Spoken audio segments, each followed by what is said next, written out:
No, I think it would be improper not to start off by congratulating the Mamelodi Sundowns Football Club. Congratulations to the board, the Motsepe family, the president, senior management, backroom staff, and everybody involved in the success.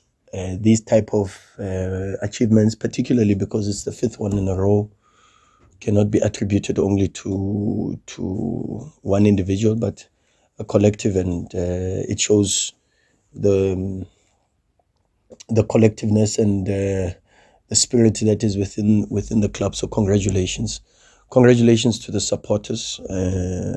I think this one is a little bit special for them because they missed out on last season's celebrations. So to be part of the journey this season, I think is very special for the supporters. They've been with the team ever since COVID has stopped.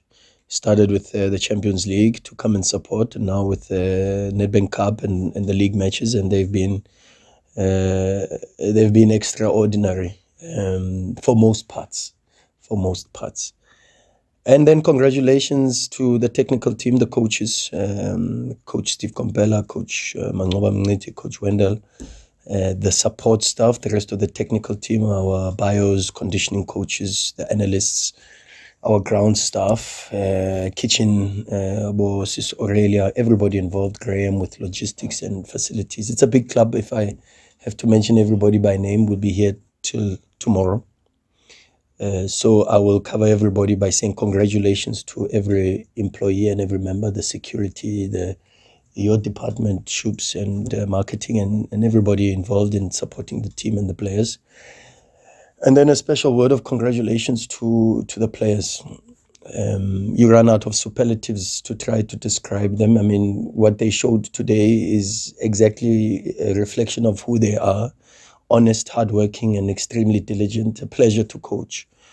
Not easy to lose a Champions League game and to be so broken the way we were, and then come and show this type of spirit and performance.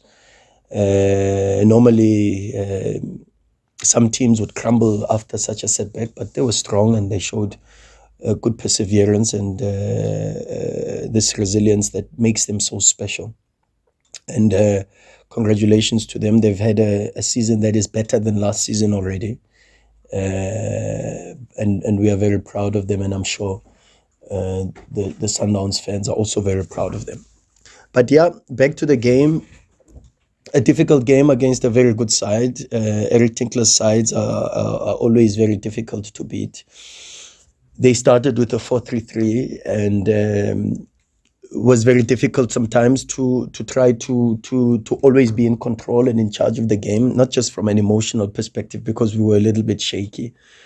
And in moments when we had to suffer together, we suffered together, but we still created a lot of very good chances. And we were a little bit unfortunate. Grant Kekana had a chance inside the box. With a bit more composure, we could have had better situations from Rhulani, better situations from Newa Mayema, better situations from Mshishi, from Peter. But we pressed very well. We pressed sometimes with two, and to try to confront that triangle with Fidel and Phyllis and Faseka. It worked a little bit, but then they got that extra man sometimes, and then we had to go with the diamond.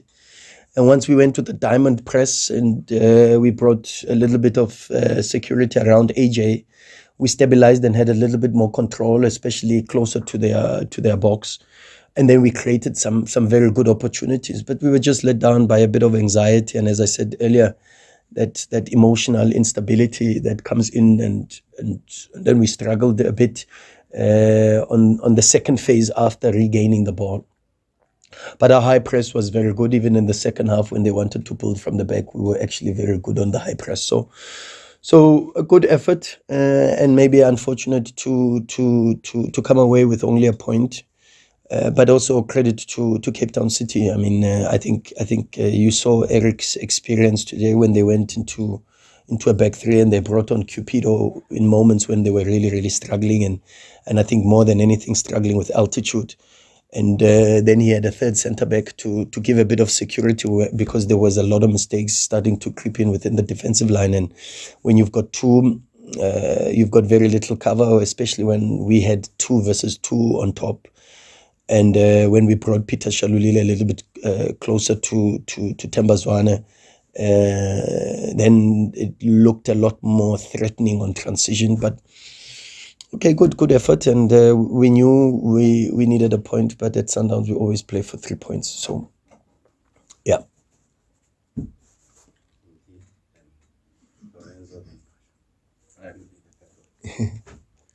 Coach, congratulations on the title. As you said, it's a 5th title in a row. What would you say, not giving, obviously giving away too much of your secret, what would you say Sundowns are doing better or differently compared to other teams in South Africa to dominate them for the past 5 years or season? Well, I don't know what the other teams are doing. And it's a good thing that I don't have to really get into their space, and with all due respect. But Sundowns is a club that has a vision that is surpasses just the levels of. I mean, for an example, if you look at how the club felt, and I mean the entire club, supporters, management, players, technical staff, after we lost against Petro. I mean, normally you get to the quarterfinals of the biggest competition on the continent. And if you look at the Champions League in Europe, for an example, big clubs like Bayern, PSG, with heavy investments, were also out. And it's a difficult competition to win the Champions League. But the feeling amongst the Sundowns family was that we could do better and we should have done better. And that only is just a reflection of the ambitions that the club has. And when you are driven by those sort of ambitions, those sort of standards, then excellence is not something to be celebrated. And you try to push on and try to push on. But the reality also is that we do not have a God-given right to win any trophy. And we've got to earn it and work extremely hard. And those are the lessons. And we take those with a lot of humility, because we know we should have been in the semifinals. We know that the type of season we've had in the Champions League is a season that should have allowed us to fulfill the ambitions of the club. People had hope, but that hope came and was driven from our performances and nothing else. And then the disappointment comes because you raise the expectations, you give people hope. But in a certain moment, even when you accept that you've got no God-given right to win the Champions League, and then with a lot of humility, you have to accept that you'll try again next time, and that's football. Football says to you, you may not have won the match, but if you win in relation to understanding that there is lessons to be learned about a lot of many things, including perseverance, including this resilience, and trying to build that within our squad. And that's the reality. If you look at the squad, it's a newer squad, and with only maybe Dennis, maybe Kennedy, maybe Tembazwane, maybe Villa. Those are probably the only players, a handful, that have won the Champions League and that understand the terrain, But you got to build that, and even for Dennis and the squad that won in 2016 was a squad that won after 3-4 attempts, and you build the experience of playing that continental competition. But it is just a reflection of who we are and where the club wants to go, and of course, when you set that type of standard where you just strive only for perfection, you just strive only to win things, of course it's cutthroat, and the demands are extremely severe in relation to the fallbacks if you don't achieve the success. But that's where the club is, and the club expects that type of investment, not from a monetary perspective, but from a work ethic perspective, from a commitment perspective, from a human resource perspective. That's where the club is. So if you were to ask me, without including other teams, that's what I would say is probably the biggest difference. Before Lorenzo goes, anything to do with Nedbank Cup, the coach has a press conference games tomorrow, so we'll address those there. Lorenzo Pasha, Coach, a player like Dennis Onyango, he's a club legend, PSL legend. He's won his ninth league title today. How important is he to your squad going forward? Is he still going to be an important member of your squad going into the next season? And they say you learn more from losing than winning. You personally, as a young coach, how much have you learned about yourself as a coach and about the continental football after this defeat, also going forward? Can you keep it to one question with the other guys at four? Yeah, thanks, Lawrence. Look, it's very difficult to speak about Dennis without being emotional because of what he has done, not just for Sundowns, but what he's done also is incredible. Even for these young kids that are in Uganda, you've got to go to Uganda to understand the environment and understand not just from a political sense, but from a socio-economical sense in understanding the circumstances that he comes from, and to get someone to be best goalkeeper on the African continent and to win that award from humble beginnings to achieve consistently, not just with Sundowns, but Bidvest and Sundowns. And that type of story is a story that many football players would be very happy to write. There's my favorite series on YouTube. It's called The Shop.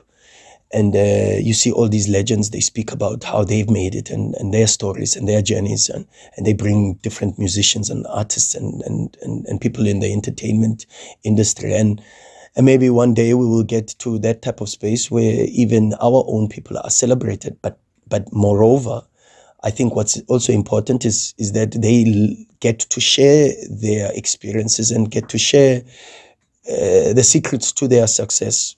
Because Oprah always says something very profound. She says, success has all the same clues. And if you look at Dennis's story, it's a story that could easily be related by a Themba Zwane, for an example, or an Andile Jali. And these people are very, very important to the club. Important in the sense that they understand what it takes to win and the price that needs to be paid. And that rubs off on Promise Mkuma, on Mkulisi, on all the younger ones that are coming through, and hopefully they then induct the next generation of the Sundowns players, because it becomes very, very important to sustain the success of a big club, because the reality is we work very, very hard because we understand fully that the story of Liverpool, the story of Man United, can easily be a Sundowns story. So we don't want that to happen to us. We've got that fear. And that fear drives us to be able to dig more and do more and push more, because we know that tomorrow we could also be experiencing a drought, and we don't want that, So that means every single time we prepare ourselves to improve and to be better than what we were yesterday. And that mentality is driven by the senior players, including a player like Dennis Onyango. Something about being a young coach. Yeah, it's difficult to speak about myself at the moment. I've made a lot of mistakes this season, I must tell you. Lot of mistakes. Game of Pedro reminds me of some of the mistakes I personally made. So you learn, you improve, and you get better. Away from home, we should have pressed with 2. We should have pressed with 3. We pressed with 2. And it's a mistake because Wydad showed us when Wydad played Petro. They played Petro at home. They Petro won 2-1, and Wydad only pressed with 2. They went away. They hosted them away. Wydad pressed with 3 and beat them 5. And it was very, very clear that when you watch the game, that they struggle with a direct confrontation of a 3-man build-up and then a 3-man press. Because then the distances between the 3 that builds up and the 7 that's already in your half doesn't allow them to get out with longer passes, because you're putting stress on the ball. So you need to be a little bit more compact and closer to each other, which we didn't do in the first half, and we did that in the second half, even though we had devised a plan to do that. So I'm just making an example of one of the situations, and we made lots, but we grow and we get better, and we try to improve. But of course, with every match, with every season, we try to learn. We are not immune to mistakes, and sometimes we also let the players down. But that's why it's a team sport, and that's why we are there for each other, to pick each other up and help each other, and that's why we do corrections and we are honest with ourselves. But sometimes they are very costly, and that's what you learn, because as experience comes, you don't repeat those mistakes, and you learn a little bit more. But yeah, it is football, and we move. Coach, I'd like to focus more on the emotional side of the players. Yeah. After what happened on Saturday, what is it that the club has done for the players? Because there was a lot of disappointment from the fans, the players themselves, the technical team. So from Saturday up until today, pre-match, what is it that the club has done for the players on the emotional side of it? Because I'm sure a lot of people were expecting Sundowns to go through. So just maybe take us through the emotional side of the support that the club did for the players. Was it a case of giving them Sunday off, just do what you can and just do not focus on the game? What exactly did Sundowns do in that regard? Thanks, Pasha. Look, the good thing is we've already got a principle of 24 hours. We've installed that, and we speak about not being too low in the bad moments, but also not being too high in the good moments. There's a lot of very good moments we've had this season, but we've been able to have very good moments, and we played the MTN 8, and after that we won the next match. And normally with Sundowns, that becomes a bit of a problem. The next match after a trophy celebration, go through the history, even while I was still here, 9 times out of 10, we would either draw or lose the next match, and the good thing now is the players understand that the most successful people in the world, in whatever industry, have what they call a sweet spot, and they are very consistent, and they stay there. They celebrate the wins, but only for a short period, and they hammer themselves, and they feel the pain of failure, and that's very important, to feel it, to accept it, and make it part of your journey and your story. But at the end of the day, you've only got 24 hours to do that, because life goes on. The simple narrative was, if you understand how football works and how disloyal this game is, you understand why it is so important for you to move on, because it doesn't budget for pity parties. In football, you lose a match 5-0. 2 minutes later, it could be in Honduras, it could be in Canada and Toronto. There's another match that's kicking off. 5 seconds after you've lost 5-0, football doesn't wait and say, oh, let's cushion them, let's feel for them. And our players understand it.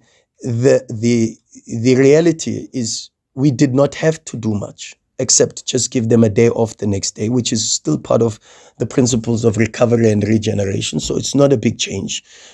So 48 hours after a match, you have what we would call that golden window for your recovery and your regen. And there's different principles, whether it's a regen session and then a day off, or a day off and then but what we had decided is that from an emotional perspective and psychologically, we felt it was better for the players not to see the coaches, not to see each other, and deal with the trauma of the elimination in our own different ways. But then come back and dissect and analyze it. And we spent a lot of time speaking about it, debrief and showing the clips to try to improve. Because that's our journey. It's a journey that goes and hopefully takes us to the pinnacle. And that pinnacle is the ambition of winning the Champions League. We don't shy away from saying that is what we chase, and that's what the club wants. But unfortunately, sometimes we are victims of that ambition as well, because then you are judged by these lofty ambitions. Okay, it's better to die by the sword sometimes, because we'd rather be brave and upfront about what we want to achieve. And if we fail, then we fail in relation to the task and the assignment, and we don't fail in relation to showing ambition and being brave. And giving what we feel the supporters of this football club deserve. So it was not easy. And of course the support is there and has been there throughout. The club always tries its level best to give support, not just to the coaches and everybody involved, but also to the players. And there is that deeper understanding that we are one family, and when you're one family in difficult moments, that's when you have to come up and be together. And I think the performance today showed that we are one, and we're a little bit unfortunate not to win the match.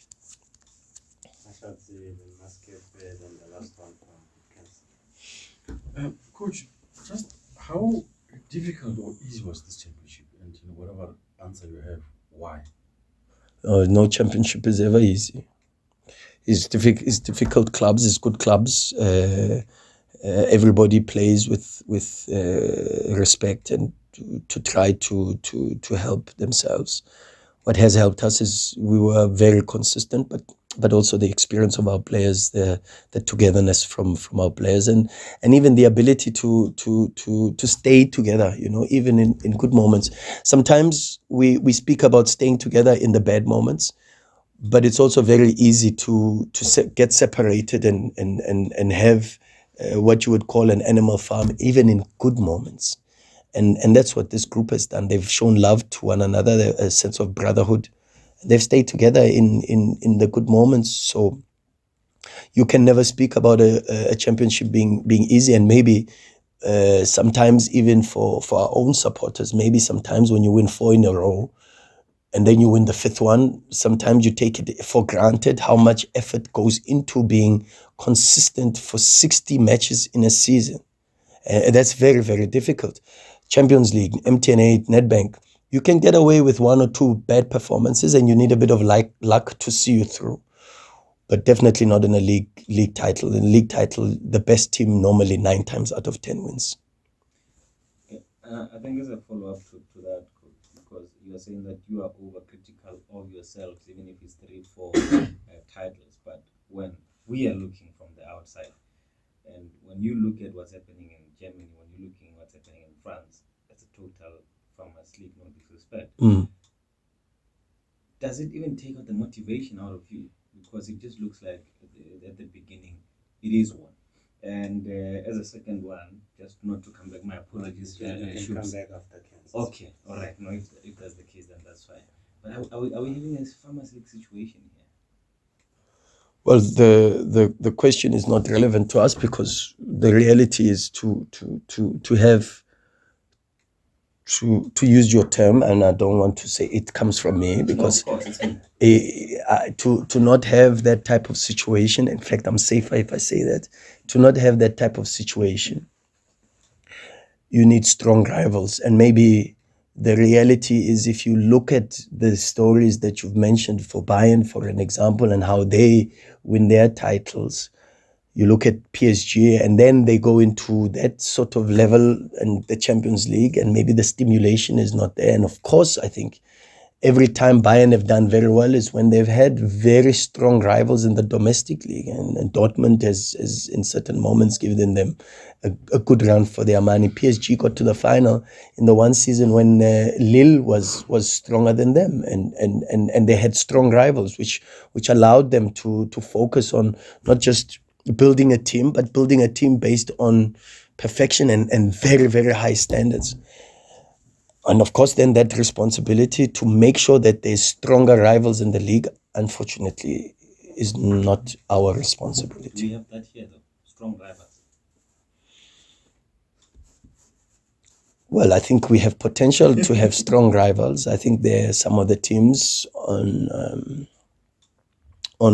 quality have some very good players. There are players in some of the teams that can play for a lot of clubs and maybe even play abroad. Maybe you've seen even with the Bafana selection how some of the players get into the national team, rightfully or wrongfully so, but they get there and they represent the nation, and they come from a lot of the clubs that have that responsibility to try to be the rivals for Mamelodi Sundowns. But the good thing is it's not my responsibility, and it's a difficult responsibility, and I'm very glad it's not my responsibility.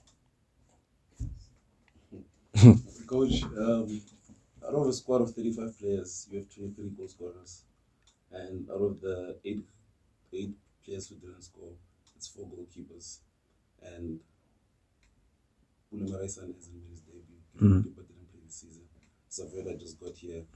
Out of the 3 January signings, 2 have already scored. Rhulani is arguably the best player in the backup. I've always said the star player at this team is the system. Yeah. You watch how Aubrey was inverting today, is how Lyle inverted against the Stellenbosch and he got his goal. Mudau. Same thing. You play different players. The system is still the same. Yeah. Set pieces, 2 left-footed players, 1 right-footed. Is it in swinger, out swinger? How do you keep this star player shining?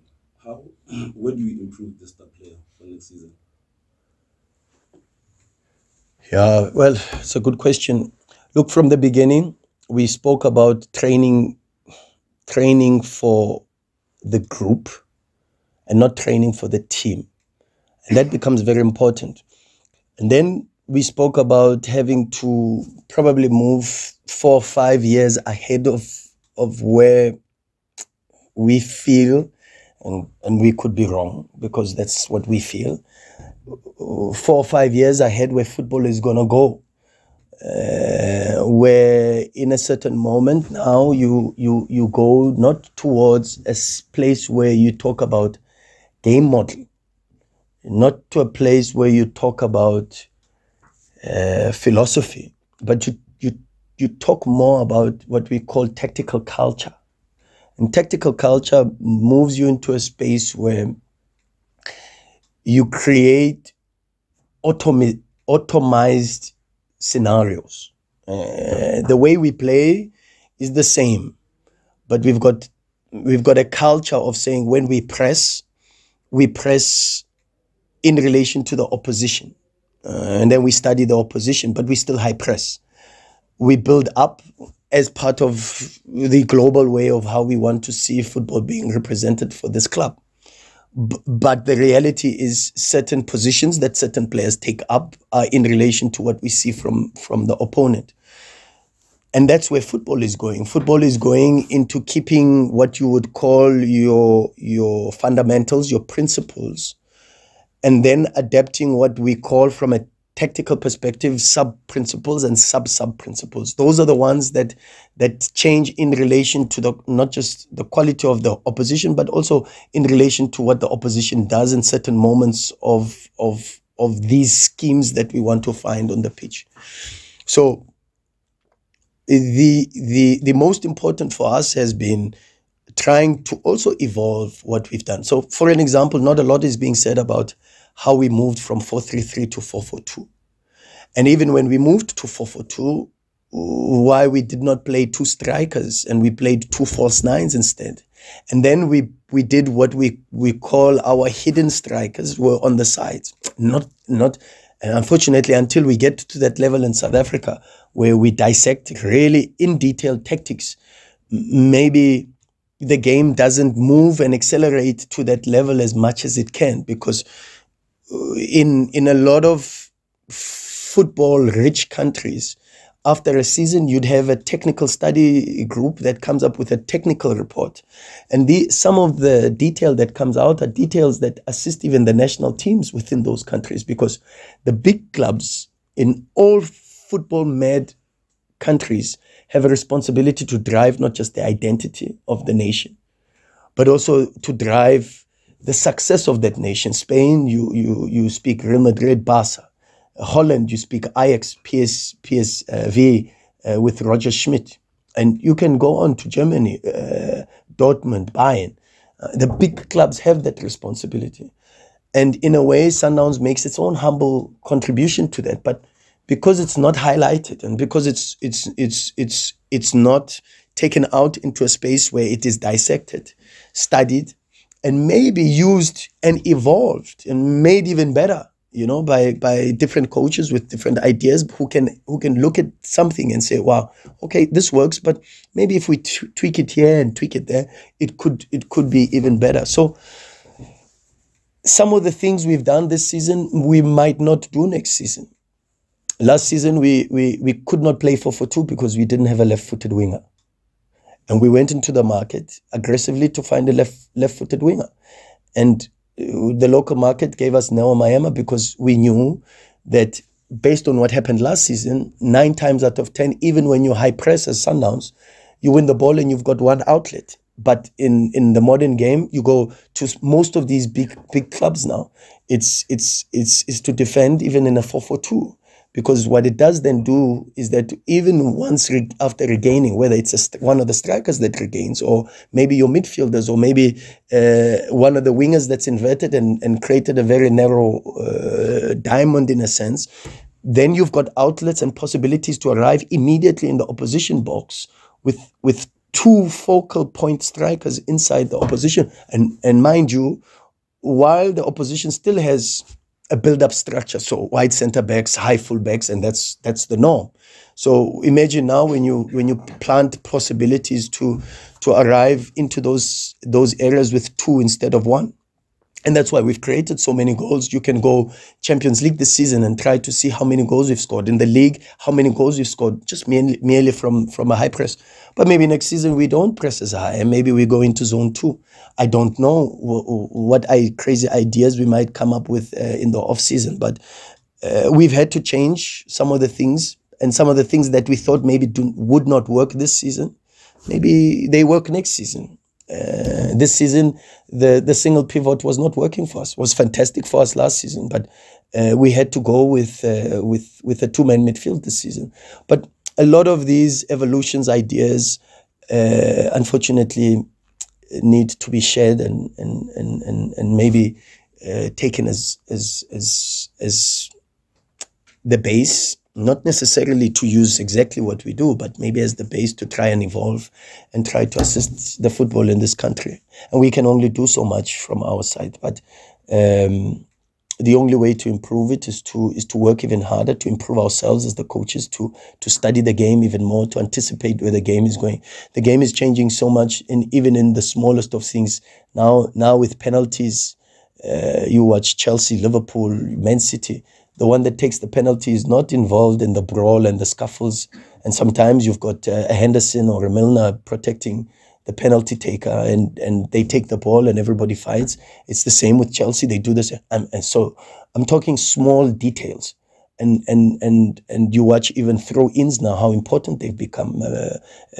Man City score from just a mere throw-in where they give the ball to Bernardo Silva, and with the left foot, he swings it over the defensive line because everybody overloads. So the game does not allow you to sleep. And if you sleep, the game will find someone else that is obsessed with it, and then it will move with that person. So that's our responsibility. Crazy as it sounds, but unfortunately, that's why for some of us, today I'm here, tomorrow I'm at Black Poison, because tonight I watch Man City versus Real Madrid, for an example, and I might not test what I saw from Man City at Sundowns. You know, I've got to go and try it out there and find it and work on it.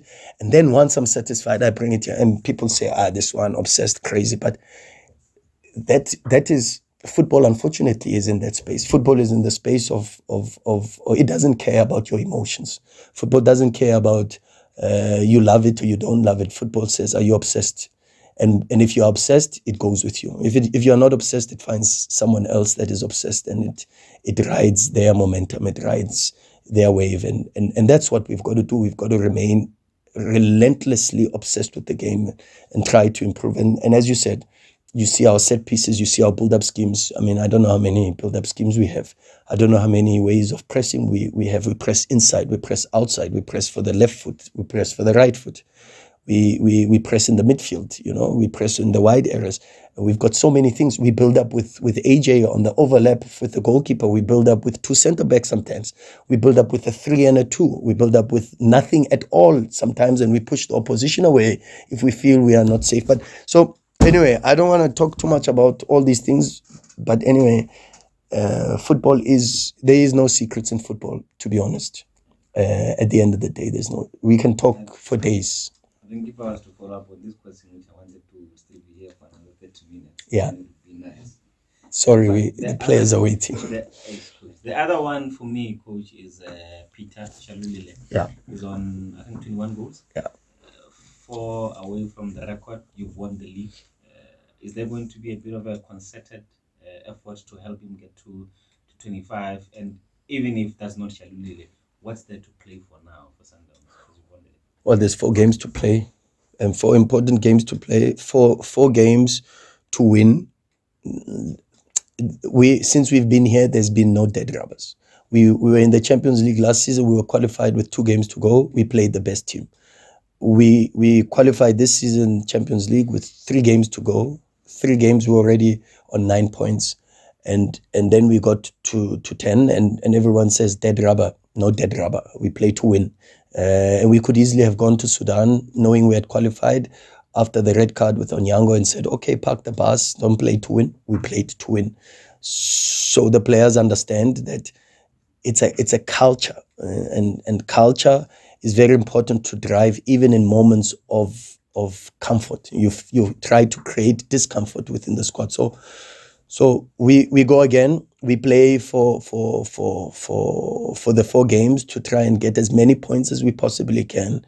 To try to, unfortunately, we can't mathematically surpass now the 71 points, which is a record and something we had our sights set on. But we have to then improve from the number of points we got last season, and we're going to try our level best to do that. We're going to try our level best to maintain the certain level, because we've got a responsibility to uphold and give due diligence to the reputation, the pride of this club, and to the brand, because defeats make huge difference to how the brand is looked at. So we've got a responsibility to protect. And then also, lastly, we've got also a responsibility to reflect our leadership.